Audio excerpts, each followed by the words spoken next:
축구 경기에는 결과보다 더 중요한 순간이 있습니다. 그리고 대한민국과 체코의 평가전에서 가장 중요한 장면은 오현규의 결승골도 아니었고 황인범의 동점골도 아니었습니다. 오히려 그 순간은 손흥민이 교체되어 경기장을 걸어나가던 69분이었습니다. 수년 동안 대한민국 축구는 손흥민이라는 이름과 함께 성장해 왔습니다. 그래서 많은 사람들은 손흥민이 빠지면 공격의 위협도 함께 사라질 것이라고 생각했습니다. 그러나 체코전은 전혀 다른 이야기를 보여주었습니다.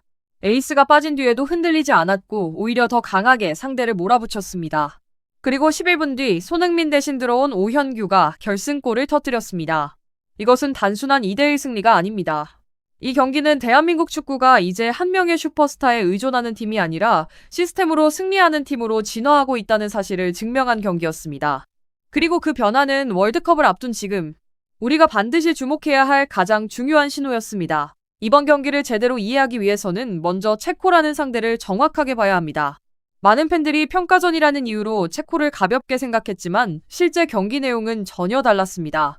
경기 시작과 동시에 체코는 강한 압박과 적극적인 전진 패스로 대한민국 수비진을 시험했습니다. 특히 초반부터 드러난 가장 큰 위협은 세트피스였습니다. 전반 22분. 체코는 코너킥 상황에서 철저하게 준비된 움직임을 보여주며 대한민국 페널티 박스를 혼란에 빠뜨렸습니다. 공이 한 번만 제대로 연결되었어도 실점으로 이어질 수 있었던 장면이었습니다. 대한민국도 반격했습니다. 이강인의 중거리 슈팅, 손흥민의 침투, 이재성의 연계 플레이, 공격 장면은 분명 존재했습니다. 하지만 결정적인 순간마다 체코 골키퍼 코바르가 버티고 있었습니다. 특히 전반 추가 시간 손흥민에게 찾아온 결정적인 기회는 경기 흐름 자체를 바꿀 수도 있는 장면이었습니다. 그러나 슈팅은 정확히 맞지 않았고 체코는 위기를 넘겼습니다. 전반전이 끝났을 때 스코어는 0대0. 하지만 경기 내용은 결코 평온하지 않았습니다. 오히려 체코가 준비한 강점이 조금씩 드러나고 있었습니다. 그리고 후반 59분. 많은 전문가들이 우려했던 장면이 결국 현실이 됩니다.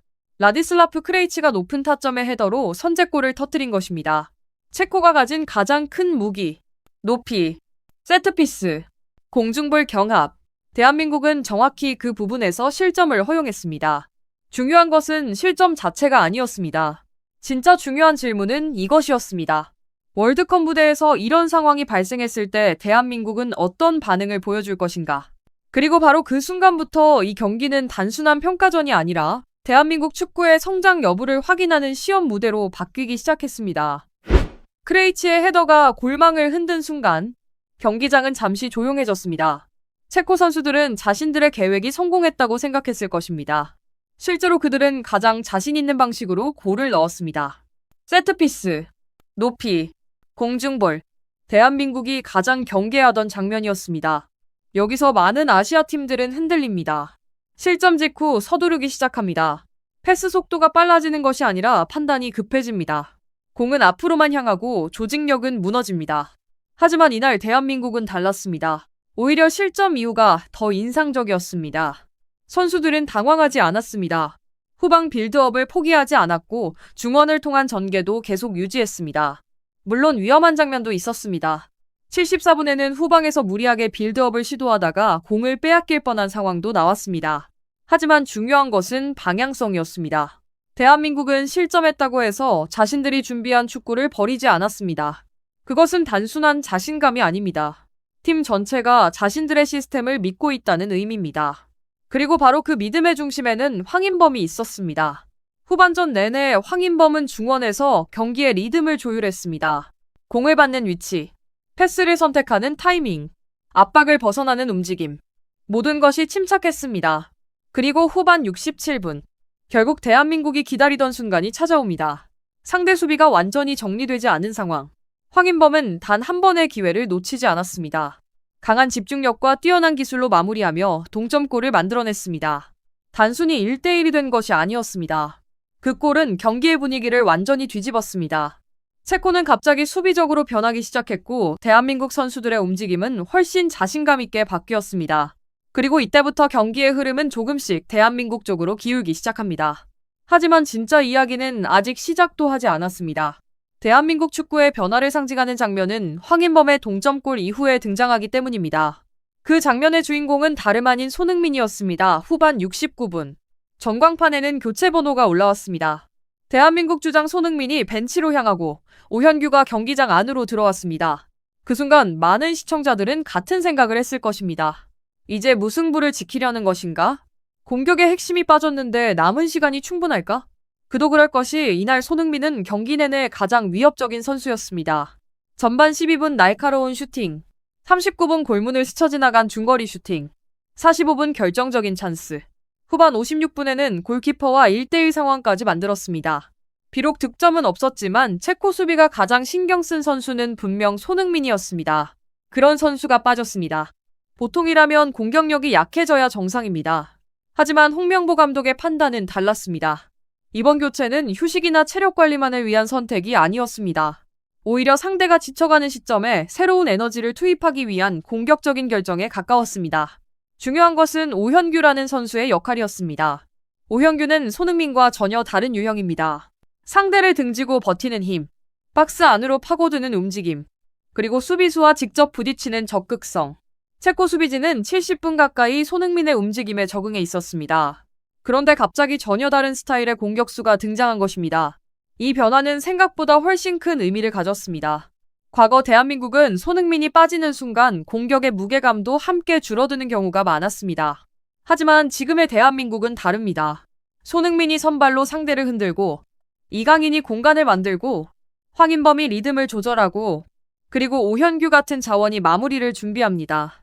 이것은 한 명의 스타가 팀을 이끄는 구조가 아닙니다. 여러 개의 무기가 서로 연결되는 구조입니다. 그리고 체코는 곧 그 차이를 뼈저리게 경험하게 됩니다. 손흥민이 떠난 지 불과 11분 뒤, 이번 경기에 가장 상징적인 장면이 찾아오기 때문입니다. 후반 80분, 대한민국 축구의 현재와 미래를 동시에 보여주는 장면이 탄생했습니다. 공이 측면에서 올라왔고 페널티 박스 안으로 쇄도하던 오현규가 정확한 타이밍에 수비수 앞을 파고들었습니다. 그리고 강력한 마무리, 공은 그대로 골망을 흔들었습니다. 대한민국이 체코 1, 경기는 뒤집혔습니다. 많은 사람들은 이 장면을 보며 슈퍼서브의 등장이라고 말했습니다. 틀린 말은 아닙니다. 하지만 조금 더 깊이 들여다보면 이 골의 의미는 훨씬 큽니다. 왜냐하면 이 골은 단순히 오현규 개인의 능력으로만 만들어진 득점이 아니었기 때문입니다. 경기 내내 대한민국은 체코 수비진을 끊임없이 움직이게 만들었습니다. 손흥민의 침투, 이강인의 패스, 황인범의 볼 배급, 이재성의 연계, 그리고 후반 들어 투입된 황희찬의 스피드. 체코 수비는 계속해서 방향을 바꾸며 대응해야 했습니다. 눈에 보이지 않는 피로가 쌓이고 있었습니다. 그리고 바로 그 시점에 오현규가 들어왔습니다. 체력이 충전된 공격수, 거친 몸싸움을 두려워하지 않는 공격수, 무엇보다 박스 안에서 한 번의 기회를 놓치지 않는 공격수. 그 결과가 바로 결승골이었습니다. 여기서 우리는 중요한 사실을 발견할 수 있습니다. 월드컵은 단지 베스트 11의 대회가 아닙니다. 오히려 벤치 자원의 질이 승부를 결정하는 경우가 훨씬 많습니다. 2018년 프랑스, 2022년 아르헨티나. 우승팀들은 모두 교체 카드의 힘이 강했습니다. 그리고 이날 대한민국 역시 같은 모습을 보여주었습니다. 손흥민이 빠졌는데 약해진 것이 아니라 새로운 공격수가 들어오면서 또 다른 문제를 만들어냈습니다. 상대 입장에서는 훨씬 더 까다로운 팀이 된 것입니다. 하지만 아직 경기는 끝나지 않았습니다. 오히려 대한민국이 진짜 배워야 할 장면은 결승골 이후에 나왔습니다. 그 장면은 이번 승리 속에 숨어있는 마지막 과제를 보여주었습니다. 오현규의 결승골이 터진 직후 경기의 분위기는 완전히 대한민국 쪽으로 넘어간 것처럼 보였습니다. 선수들은 자신감을 얻었고 체코는 다소 흔들리는 모습이었습니다. 하지만 강한 팀일수록 승리의 순간에도 약점을 발견합니다. 그리고 대한민국에게 그런 장면은 후반 77분에 찾아왔습니다. 체코의 주장 토마시소 우체크가 높이 뛰어올라 헤더로 골망을 흔들었습니다. 순간 경기장은 얼어붙었습니다. 대한민국 선수들도 실점을 직감했습니다. 다행히 부심의 깃발이 올라갔습니다. 오프사이드. 득점은 취소되었습니다.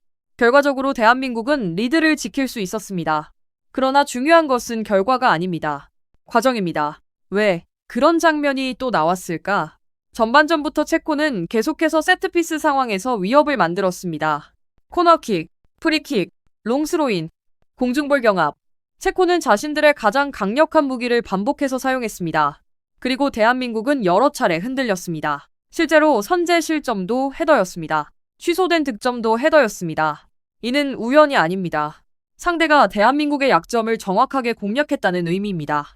월드컵 무대에서는 이런 장면 하나가 곧 탈락으로 이어질 수 있습니다. 특히 유럽팀이나 남미 강호들을 상대할 경우 세트피스 수비는 더욱 중요해집니다. 하지만 흥미로운 점도 있었습니다. 과거 대한민국은 이런 상황이 나오면 정신적으로 흔들리는 경우가 많았습니다. 실점 위기를 맞으면 수비 라인이 무너지고 조직력이 흔들렸습니다. 그러나 이날 선수들은 달랐습니다. 오프사이드 판정 이후 곧바로 집중력을 되찾았습니다. 경기 운영도 차분했습니다. 이것은 단순한 기술 문제가 아니라 경험과 자신감의 성장입니다. 즉, 대한민국은 아직 완벽하지 않습니다. 하지만 약점을 발견했을 때 무너지지 않는 팀으로 변하고 있습니다. 그리고 바로 그 점이 이번 체코전이 특별한 이유입니다. 왜냐하면 이 경기가 보여준 가장 큰 변화는 손흥민도 황인범도 오현규도 아니기 때문입니다. 대한민국 축구 전체가 달라지고 있다는 사실이었습니다. 손흥민은 여전히 대한민국 최고의 선수입니다. 그 사실은 누구도 부정할 수 없습니다. 토트넘에서 보여준 활약, 프리미어리그 득점왕, 국가대표팀 주장으로서의 영향력. 그는 분명 대한민국 축구 역사상 가장 위대한 선수 중 한 명입니다. 하지만 역설적으로 강한 대표팀이 되기 위해서는 한 가지 조건이 필요합니다. 바로 에이스가 없는 상황에서도 이길 수 있어야 한다는 것입니다. 이번 체코전이 특별한 이유가 바로 여기에 있습니다. 손흥민은 경기 내내 활발하게 움직였습니다. 수차례 슈팅을 시도했고 공격 전개의 중심 역할도 수행했습니다. 그러나 결과적으로 득점도 없었고 도움도 없었습니다. 게다가 후반 69분 교체되어 경기장을 떠났습니다. 예전의 대한민국이었다면 어떤 일이 벌어졌을까요? 아마 공격이 단조로워지고 상대 수비는 한결 편해졌을 것입니다. 팬들 역시 불안해했을 것입니다. 하지만 체코전에서는 정반대의 일이 벌어졌습니다. 황인범이 동점골을 넣었습니다. 오현규가 결승골을 넣었습니다. 이강인은 계속해서 기회를 만들었습니다. 황희찬은 경기의 속도를 끌어올렸습니다. 선수들이 각자의 역할을 수행하며 팀을 움직였습니다. 즉, 승리의 주인공이 한 명이 아니었습니다. 이것이 바로 월드컵에서 경쟁력을 갖춘 팀의 특징입니다. 상대가 손흥민을 막으면 황인범이 나온다. 황인범을 막으면 이강인이 나온다. 이강인을 막으면 황희찬이 공간을 만든다. 그리고 마지막에는 오현규가 마무리한다. 상대 입장에서 얼마나 까다로운 팀이겠습니까? 최근 몇 년 동안 대한민국 축구는 꾸준히 세대교체와 전술적 진화를 시도해왔습니다. 그리고 체코전은 그 변화가 실제 경기 결과로 나타난 첫 번째 증거 중 하나였습니다. 물론 아직 해결해야 할 과제는 남아있습니다. 세트피스 수비, 후방 빌드업 안정성, 경기 마무리 능력. 하지만 분명한 것은 있습니다. 대한민국은 더 이상 한 명의 스타가 모든 것을 책임지는 팀이 아니라는 것입니다. 그리고 바로 그 사실이 월드컵을 앞둔 지금 가장 희망적인 메시지일지도 모릅니다. 경기 종료 휘슬이 울렸을 때 전광판에는 대한민국이 체코 1위라는 결과가 남았습니다. 기록만 보면 단순한 평가전 승리입니다. 하지만 이 경기를 처음부터 끝까지 지켜본 사람들은 알고 있습니다. 이 승리는 단순한 승리가 아니었습니다. 대한민국은 선제골을 내줬습니다. 상대의 강점인 세트피스에 흔들렸습니다. 손흥민은 여러 차례 기회를 놓쳤고 경기 도중 교체되어 나갔습니다. 모든 조건이 쉽지 않았습니다. 그런데도 선수들은 무너지지 않았습니다. 황인범이 흐름을 바꿨고 황희찬이 에너지를 더했고 오현규가 경기를 끝냈습니다. 무엇보다 중요한 것은 누구도 손흥민의 빈자리를 두려워하지 않았다는 점입니다. 오히려 각자의 역할을 수행하며 팀 전체가 더 강하게 움직였습니다. 이것이 바로 강팀의 모습입니다. 월드컵은 슈퍼스타 한 명으로 우승할 수 있는 대회가 아닙니다. 수많은 압박과 변수 속에서도 조직력을 유지하는 팀이 끝까지 살아남습니다. 그리고 체코전에서 대한민국은 그 가능성을 보여주었습니다. 물론 아직 갈 길은 남아 있습니다. 세트피스 수비는 더 단단해져야 합니다. 후방 빌드업은 더 안정적이어야 합니다. 결정력 역시 개선이 필요합니다. 하지만 이번 경기에서 확인한 가장 중요한 사실은 따로 있습니다. 대한민국 축구가 이제 새로운 단계로 올라가고 있다는 것입니다. 손흥민이라는 위대한 선수 위에 의존하던 팀이 아니라 손흥민을 중심으로 수많은 무기가 함께 움직이는 팀, 바로 그런 팀으로 변하고 있다는 것입니다. 그래서 체코전의 진짜 의미는 2대1이라는 결과에 있지 않습니다. 그보다 훨씬 큰 의미. 대한민국 축구의 미래가 생각보다 가까이 와 있다는 사실에 있습니다. 그리고 어쩌면 월드컵에서 세계를 놀라게 할 준비가 이미 시작되고 있는지도 모릅니다.